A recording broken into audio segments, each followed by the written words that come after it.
आपल्याला कुणी नाही आम्ही जे विषय मागतो आमच्या परिवाराचा बंधूचा मतदान करतात राष्ट्रवादी माझ्या म्हणत होती आपल्याला कोणीच नाही त्याचं त्याचं शिक्षण होणार त्या माऊलीच्या वेळेला काय लागतं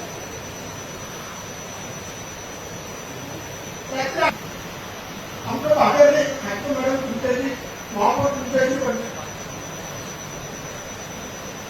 हे नागरिक बँक बसून आम्हाला निवडून देतात 12,000 मतांनी पूर्ण बँक निवडून देतात त्यांचे प्रश्न नाही मांडायचे प्रश्न मांडायला आम्हाला बोललं जातं समजा तो बाजी करतात मी कधीच रडलेलो नाही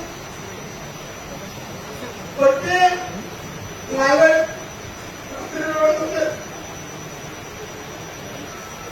तुम्ही आर्थिक मदत केली पाहिजे ऐकतो मॅडम माझं तुम्ही तात्पुरतं मी एक पत्र देतो तुम्ही त्यांना 5 लाख रुपये भरपाई दिली तुम्ही आणि फडणवीस सरांनी त्यांना सुद्धा भरपाई द्या त्यांचं शिक्षण